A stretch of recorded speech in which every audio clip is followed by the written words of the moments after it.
नजर जहां भी जाती है तड़प के लौट आती है कि हर मंजर भयानक है, हर मंजर कयामत है। धरती का अंग अंग घायल है, पूर पूर जख्मी है, सारे घाव गहरे हैं, दिल दहला देने वाले हैं। जिस्म लर्ज जाता है, रूह कप कपाती है। नजर जहां भी जाती है तड़प के लौट आती है कि हर मंजर भयानक है, हर मंजर कयामत है। Welcome to the show. मैं हूं फिजा सलीम और आप देख रहे हैं प्रोग्राम जुर्म बोलता है। दूध में पानी, अदब में उरियानी, आटे में बरादा, मजहब पर नफरत का लिबादा, घी में तेल, हुकूमत में रिश्वत का मेल। पाकिस्तान में हर जगह पर है अनोखा खेल, लेकिन किसी ना किसी को तो डालनी पड़ेगी नकेल। तभी तो आज जुर्म बोलता है की टीम पहुंची है सूबाई वजीर कानून के शहर में, जहां मिलावटखोरों को दिखाएंगे जेल।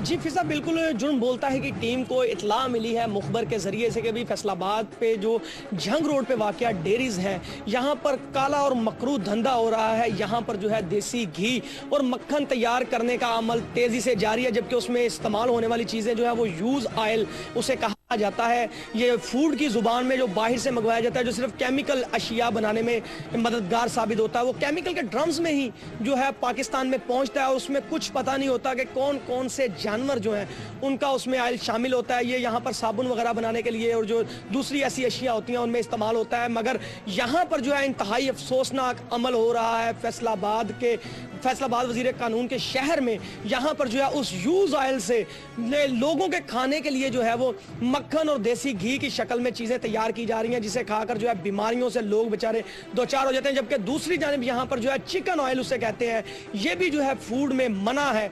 फूड इंस्पेक्टर्स के मुताबिक ये जो है मुज़रे सेहत ऑयल है, जिसके जरिए से मक्खन और देसी घी बनाने का धंधा जारी है। पूरी नगरी सजी हुई है। मक्खन और देसी घी के नाम पर फैसलाबाद के शहरियों को जहर खिलाने वालों के खिलाफ महकमा खुराक को हर हाल में एक्शन लेना होगा, वरना हम तो यही समझेंगे कि जेबें गर्म हो चुकी हैं और इंतजामिया की गाड़ी का इंजन ठंडा पड़ गया है। जो बाहर के मुल्क से आप भी जानते हैं आता है, जो मुख्तलिफ केमिकल अशिया बनाने के लिए साबुन वगैरह में इस्तेमाल होता है। और यहाँ पे चिकन ऑयल एक निकाला जाता है जानवरों की गलीज चर्बी के साथ, उसके साथ भी यही जो चीज़ें तैयार होती हैं। उनके ज़रिए यहाँ पर कुछ अफराद जो हैं वो धंधा करने में जो है मसरूफ़ हैं। उनके ज़रिए से मक्खन और देसी घी बनाया जा रहा है। जो डॉक्टर बीमारी की हालत में बताते हैं कि भाई आप जो है मरीज़ को मक्खन दें, तो वो मक्खन एक खुद बीमारी है। आप अगर हमारे साथ इसमें मदद करें तो ये बड़ी अच्छी चीज़ है। आप इसमें हमारी क्या मदद कर सकते हैं? हम चलते हैं और उनको रेड करते हैं, उन लोगों को पकड़ के बंद करते हैं, जेलों में पर्चे देते हैं और वो अदारे बंद करते हैं, सैंपलिंग वगैरह करके सारा माल कब्जे में ले लेते हैं। रिजल्ट आने पे उनके खिलाफ कार्रवाई शुरू हो जाए। जंग रोड पर जाली घी और मक्खन तैयार करने वाली इन फैक्ट्रियों पर छापा मारने से पहले महकमा फूड ने जुर्म बोलता है की टीम के साथ मिलकर इस तरह का प्लान मुरतब किया कि कोई भी मुलजिम फरार ना होने पाए। मैंने अपनी टीम सारी को इकट्ठी कर लिया, बुला लिया है। हर दुकान के सामने एक एक आदमी खड़ा करे ताकि ना किसी को भागने दें ना दुकान बंद करने दें। अब वो बंदे खड़े होते हैं, इसके बाद आप ऑपरेशन शुरू करते हैं। अजी फिजा, अब तमाम दुकानों के बाहर जो है हेल्थ डिपार्टमेंट के मुलाजिमीन पहुंच चुके हैं और चीफ फूड इंस्पेक्टर जो है मलक अब्दुल कयूम साहब और जो फूड इंस्पेक्टर हैं मलक आरिफ साहब, ये हमारे साथ अब यहाँ पे मौजूद है। हम पीछे से इंतजार कर रहे हैं। जैसे ही वो हमें बताएंगे कि जनाब यहाँ पे आप लोग पहुंच जाएं, तो हम फौरन जो है उन दुकानों पर जाकर रेड करेंगे और आपको दिखाएंगे, रंगे हाथों उन्हें पकड़वाएंगे कि वो लोग यहाँ पे क्या कर रहे हैं। जैसे ही महकमा फूड के इन्फॉर्मर ने कॉल की तो छापामार टीमें फौरी तौर पर नाम नहाद घी और मक्खन तैयार करने वाली इन दुकानों और फैक्ट्रियों पर पहुंच गई।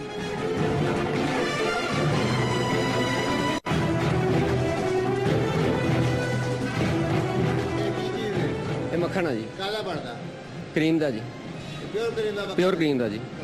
देख लो, सैंपल ਇਹਦਾ ਤੁਸੀਂ ਕਰ ਲਓ, सैंपल करके देख लो। इस शख्स ने बड़े ही दावे से कहा कि आप लोग सैंपल लेकर देख ले, लेकिन यहाँ पर पड़ा माल कितना खालिस है ये झूठ अगले ही लम्हे पकड़ा गया। है किया मक्खन ही है सर, मक्खन। ये देखें फिजा, इस मक्खन की हालत देखें। ये कुछ तो आपको सफेद कलर का और कुछ पीले कलर का नजर आ रही है। ये जो है फफूंदी लगी हुई है इस ड्रम के अंदर, जो हमारे अंदर, ये आपको मैं दिखाऊं, ये देखें इस पे फफूंदी वाज़िया तौर पर नजर आ रही है। न जाने कब से ये चीज यहाँ पे पड़ी हुई है। भैया ये देखें, ये इस पे फफूंदी आपको नजर। मैं बताता हूँ, ये जो मक्खन वो है जो फालतू वेस्ट बच जाती है ना, उसको हम इसमें रख लेते हैं। तो यहाँ पे आप लोगों ने क्यों रखा हुआ है? यहाँ से बदबू उठ रही है, बदबू आ रही है आपको? नहीं आ रही बदबू तो है ही नहीं, वो तो आप इसे जरा सूंघ लें। मैं ये सूंघ रहा हूँ। आप जरा बताएंगे? आ ही नहीं रही। तो ये फफूंदी लगी हुई है इसे, ये जब वेस्ट है तो इसमें से बदबू कैसे नहीं आ रही है? फंगस लगा खराब मक्खन यहाँ क्यों पड़ा है? हमारे सवाल पूछने पर इस फैक्ट्री के मालिक ने बगैर किसी डर, खौफ और शर्म के साफ साफ बता दिया कि गलाजत को दोबारा गर्म करके फिर से मक्खन निकाल लेंगे। आपने वेस्ट यहाँ पे अंदर पिछले कमरे में क्यों रखी हुई है, बाहर क्यों नहीं रखी हुई? ये इसको गर्म करके दोबारा इसका घी बन जाता है, इसमें बदबू नहीं आ रही। अच्छा, यानी आप पहले कह रहे हैं कि वेस्ट है और उसके बाद आप कह रहे हैं कि हम घी बनाते हैं। ये है कि जो 1 किलो का हम सांचा बनाते हैं ना, जो उसमें बच जाता है वो उसको साइड पे कर देते हैं। मिर्जा, आपने इनकी बात का इनके मुंह से इकरार सुन लिया। इनका कहना है कि पहले इन्होंने कहा कि ये जो है फफूंदी लगा मक्खन यहाँ पे पड़ा हुआ है, इन्होंने कहा कि ये वेस्ट यहाँ पे हमने रखी हुई है। और जब मैंने इनसे पूछा कि भाई यहाँ पे आपने वेस्ट क्यों रखी है, तो इनका कहना है कि जी हम इसी को गर्म करके दोबारा जो है देसी घी बना देते हैं, जो बहुत ही सेहत के लिए मुफीद होता है। बहुत सी उसकी तारीफें लिखी जाती हैं, बाहर बहुत सी चीजें लिखी जाती है, और उसकी ये दरअसल हालत है। जुर्म बोलता है कि टीम इस फैक्ट्री में जो आगे बढ़ रही थी, एक से एक बढ़कर गलीज और कराहत आमेज मंजर हमारा इस्तकबाल कर रहा था। इस जो है पर्दे की हालत आप देख सकते हैं यहाँ पर। इस पर्दे से आपको अंदाजा लगा सकती हैं आप कि भी किस किस्म का यहाँ पर जो है देसी घी और मक्खन तैयार किया जाता है। ये देखें आप, ये केमिकल वाले ड्रम्स हैं जिन्हें जो है ममनू करार दिया गया है महकमा हेल्थ की जानिब से, मगर इसमें जो है सरेआम खुलेआम सड़क के ऊपर रखकर काम किया जा रहा है, काम जारी है। ये मशीन है और ये आप देख सकते हैं, ये देखें कि किस किस्म का माहौल है यहाँ पर। और जब मालिक साहब से इस हवाले से बात हुई है तो उनका कहना है कि मैंने जो अभी तक कोई लाइसेंस नहीं हासिल किया। इनसे बात मक्खन बनाने वाले चाहे तो मक्खन बना दो। आओ जी इधर आगे आओ जी। ये वही ऑयल है, गालिबन यूज ऑयल जो है यहाँ पर पड़ा हुआ है। और ये तमाम ताफून इस कदर यहाँ से बदबू उठ रही है कि यहाँ पर खड़ा होना मुश्किल है, दुहाल है यहाँ पर। और ये तमाम चीजें जो है यहाँ से तैयार होगी, ये मक्खन और देसी घी यहाँ से तैयार होकर जो है वो मार्केट में जाएगा।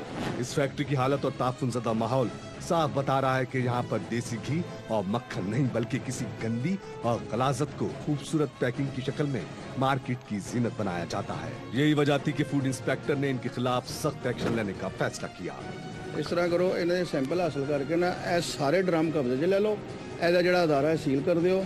ਇਹਦੇ ਨਾ ਆਪਣਾ ਆਰਫ ਸਾਹਿਬ ਦਫਾਸ਼ਤਾਲੀ ਖਿਲਾਫ ਵਰਜ਼ੀ ਹੈ ਤੇ ਨਾ ਪਰਚਾ ਦੇ ਕੇ 188 गिरफ्तार कर जेल भेज दियो। आओ जी। मिलावट करने वाले कौमी मुजरिम हैं, लेकिन लगता है सूबाई वजीर कानून के शहर में मिलावट माफिया शहरियों की रगों में जहर उतारने को अपना हक समझते हैं। मगर आज हम इन लोगों को इनका फर्ज याद करवा के ही छोड़ेंगे। जहर तैयार करने वाली यह है दूसरी दुकान। इसका हाल भी पहली दुकान जैसा है, लिहाजा इनके खिलाफ भी होगी वही कार्रवाई। आरिफ साहब ਇਹਦਾ ਵੀ ਸੈਂਪਲਿੰਗ ਕਰ ਲਓ, ਇਹਦਾ ਜਿੰਨੇ ਆ ਸਾਰਾ ਕਬਜ਼ਾ ਹੀ ਲੈ ਕੇ ਨਾ ਅਦਾਰਾ ਸੀਲ ਕਰ ਦਿਓ। ਹਾਂਜੀ ਤੇ ਇਸ ਬੰਦੇ ਤੇ ਨਾ ਦਫਾਸ਼ਤਾਲੀ ਦਾ ਪਰਚਾ दे दियो। आओ जी। दूसरी दुकान में दाखिल हुए हैं, यहाँ पर उनका भी एक ही जवाब है कि हमारे पास लाइसेंस नहीं है। अल्लाह जाने कि किस शहर पे ये लोग काम कर रहे थे, यहाँ पर किस ताकत के बलबोते पर ये सरेआम सड़कों के ऊपर जो है ये यूजेज ऑयल और चिकन ऑयल से जो है मेन रोड के ऊपर यहाँ पर जो है ये बनाकर मक्खन और देसी घी के नाम पर जो प्रोडक्ट फरोख्त कर रहे हैं। महकमा फूड ने कुछ दुकानों के सैंपल लिए, कुछ को सील किया, किसी को जुर्माना तो किसी के खिलाफ मुकदमा दर्ज करवाया गया। हैरत वाली बात यह है कि इतने बड़े पैमाने पर और वो भी मेन रोड पर ये गंदा धंधा जारी है, लेकिन ना जाने फूड इंस्पेक्टर्स कौन सी ऐनकें लगाकर विजिट करते हैं कि उन्हें सब ठीक दिखता है। मगर जो कुछ हम आपको आज दिखाने वाले हैं उसे देखने के बाद मुझे पूरा यकीन है कि आप आंखें बंद करके कभी देसी घी और मक्खन नहीं खरीदेंगे। देखिए इस वक्त भी हम एक ऐसे गोदाम में मौजूद हूँ जहाँ पर जो है देसी घी और मक्खन बनाया जाता है। ये हालत देखें आप, ये आप हालत देखें, यहाँ पर जो है ये तमाम ड्रम्स पड़े हैं, वो सारी चीज़ें पड़ी हैं जहाँ पर जो है ये देखें आप, ये वो तेल है जिसका मैंने आपसे जिक्र किया था कि ये यूज़ ऑयल है जो बाहर के ममालिक से आता है और इसमें कोई पता नहीं होता कि किस जानवर की जो चर्बी शामिल है। और आपको पता है जो बाहर जानवरों की जिनकी चर्बी इस्तेमाल होती है वो उनकी चर्बी से पिघलाकर ये तेल तैयार किया जाता है। इसमें कभी ये मक्खन पड़ा है जिसे अभी हमने बात की है तो उन्होंने कहा कि भाई ये जो मक्खन है ये एक्स्ट्रा है, हम लोग बाहर फेंकने वाले थे, मगर इसके साथ पड़ा हुआ है। ये गंद आप देख सकते हैं, जिसे देखकर जो उल्टी आने को दिल कर रहा है। ये सफाई वाले ब्रश और गंदगी और सालन सब कुछ इसमें मिक्स है। और अगर आप यहाँ पर नहीं पहुँचते हैं तो यही जो है दोबारा पिघलाकर गर्म करके इस सूरत में जो है वो देसी घी तैयार कर दिया जाता है। हम लोग जो देसी घी के नाम पे चीज़ खाते हैं वो ये देख लें, ये वो चीज़ है। अस्पताल भरे पड़े हैं, शहरी बीमारियों के शिकंजे में जकड़े हुए हैं और वजह है खाने पीने की अशिया में मिलावट। लेकिन यहाँ पर मामला सिर्फ मिलावट तक महदूद नहीं, ये तो जहर है, खालिस जहर। पाकिस्तान में हेपेटाइटिस ए जो है वो बहुत ज़्यादा एंडेमिक है और ये ऐसी चीज़ों के ज़रिए जो कि हिफ़्ज़ान सेहत के असूलों के मुताबिक नहीं बनी होती, उनके इस्तेमाल से हमें वो मर्ज़ लाहक होता है और इससे मौत भी वाक़या हो जाती है। और इसमें ये जो ऑयल्स आपने दिखा रहे हैं चर्बी से बने हुए हैं, ये इसमें हिफ़्ज़ान सेहत के असूलों को बिल्कुल मद्देनज़र नहीं रखा जाता।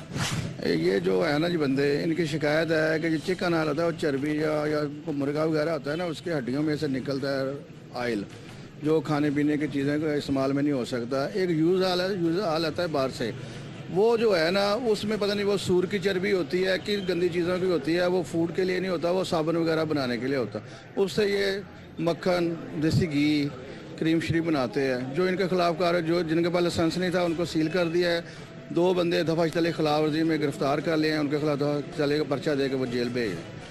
और जिनके पास लाइसेंस थे उनके अदारे खुले रहे, उनको हदायत कर दी है कि इनको मज़ीद आप और ठीक करें।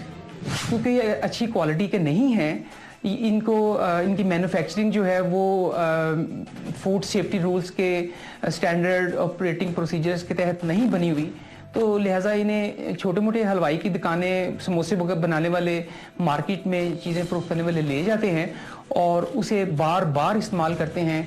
और रिसर्च से ये भी चीज़ वाज़िया है कि जो ऑयल को हम एक मरतबा इस्तेमाल नहीं करते बल्कि बार बार करते हैं, तो उससे इंसानी जिस्म को कैंसर का मर्ज़ भी लाहक हो जाता है, जो कि सब के सब नुकसानदेह है।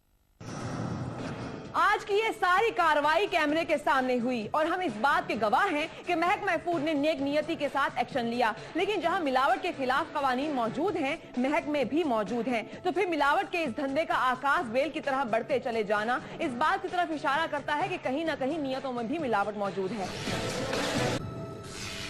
ऐसा लगता है कि हमारे मुआशरे में सिर्फ शादी ही खानदानी मसाइल की जड़ बन गई है। रवायती सास की तरह लाहौर की जीनत भी यही चाहती थी कि सिर्फ वही अपने बेटे की जिंदगी को कंट्रोल करती रहे और कोई औरत उसकी जगह ना ले सके, चाहे वो उसकी बहू ही क्यों ना हो।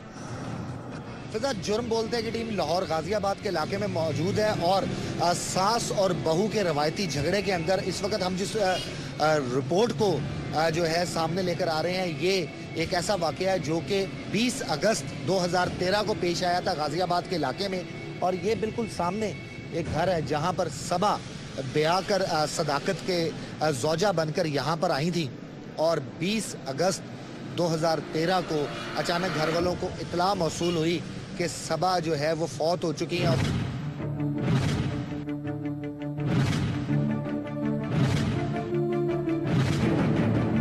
लेकिन सबा के घर वालों का कहना यह है कि सबा ने खुदकुशी नहीं की बल्कि कत्ल किया गया। सबा को सास और जेठ की जानिब से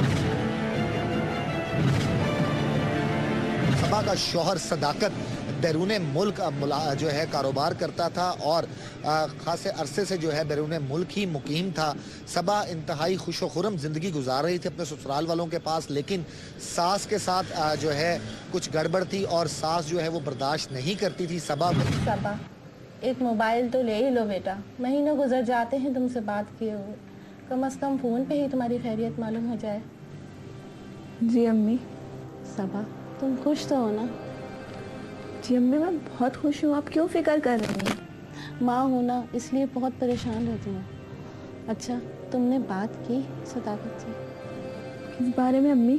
यही कि तुम्हें वहाँ बुला ले। अम्मी वो कहते हैं कि प्रेगनेंसी में। वालेकुम सलाम। मुझे किसी ने बताया ही नहीं कि आप आई हुई हैं। कैसी हैं आप? जी अल्लाह का शुक्र, बहुत ठीक है। सबा बेटा, वो रजिया को मैंने चाय का कह दिया था, उसको कहना यहीं लेकर आ जाए, ठीक है? ठीक है अम्मी। जहां तक ये सवाल है कि औरत अपने शौहर या बेटे की जिंदगी में जगह बनाए रखना चाहती है तो ये फितरी जज्बे के तहत है, लेकिन बाकायदा प्लानिंग के तहत उसे दूसरे अजीजों अकारिब से हत्ता के बीवी से भी मुतनफ्फर करने का रुझान सरासर गलत है। जीनत बेगम ने सबा के साथ यही किया और ये हकीकत भी छुपाई कि उसके बेटे ने बैरून मुल्क शादी कर रखी है। मैं कहता था ना कि कुछ ना कुछ गड़बड़ है। जब उसने वहाँ शादी कर रखी थी, बच्चे थे, तो सबा की जिंदगी खराब करने की क्या जरूरत थी? अच्छा, मैं बात करूंगी जीनत से। इससे क्या होगा अम्मी, मैं यकीन से कह सकता हूँ, उन्हें सब पता था। उन्हें घर के लिए एक नौकरानी और दिखावे के लिए बहू की जरूरत थी, जो आपने सबा की सूरत में उन्हें अता की। लेकिन उन्हें ऐसा करने की क्या जरूरत थी? वो तो अच्छा खासे अमीर लोग हैं। उनकी अमीरी से हमें क्या लेना देना? आप उनकी हरकतें तो देखें। सबा को किसी से मिलने नहीं देते, ना शौहर से ना अपने घर वालों से। लेकिन क्यों? अगर हम चुप बैठे देखते रहेंगे ना तो ये उन लोगों के लिए खुली छूट है और वो जो चाहे सबा के साथ करते फिरेंगे। ये उन लोगों की मिली भगत है और हमारी चुप उन्हें शह दे रही है। पता नहीं लोगों को काम वाली चाहिए थी ना। उनको वो कहता था मेरा मेरी माँ की खिदमत करे, तो वो ने उधर भी शादी की हुई थी। उसके बच्चे भी थे, दो बेटे भी हैं के। हमारे से धोखे से बेटा उन्होंने शादी की, हम शराफतदार लोग से। चूंकि सबा का शौहर ही घर का कफील था, इसलिए सबा के यहाँ बेटे की पैदाइश भी उसका जुर्म बन गई। सास और जेठ जेठानियों को लगने लगा कि बेटे की मोहब्बत को हथियार बनाकर सबा उन्हें उनकी ऐश और इशरत से महरूम कर देगी।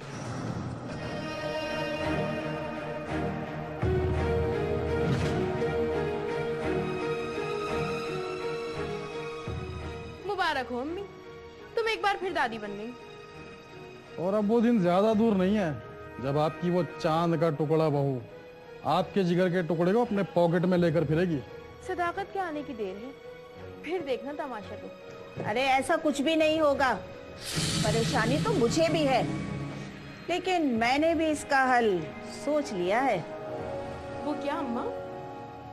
बच्चा तो हम पालेंगे, बस तुम लोग कोशिश ये करो कि सबा को बच्चे से दूर रख सको, बाकी मुझ पर छोड़ दो। वाह अम्मी वाह, ना ही तो सबा बीवी की हैसियत से अपने शौहर का दिल जीत सकी और ना उसके बच्चे की माँ की हैसियत से उसका दिल जीत सकी। जब से बेटा हुआ था ना, ये लोग मेरी बेटी से ना बच्चा नहीं देते थे। बेटा ना सास देती थी ना नंदे देती थी, मेरी बेटी से बेटा छीन लेती थी। जब बेटा हुआ मेरी बेटी वो आया था और छिला नहा के मेरी बेटी चली गई। वो लेने आए तो मैंने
आपके पास रुकी है, किस चीज की तैयारी?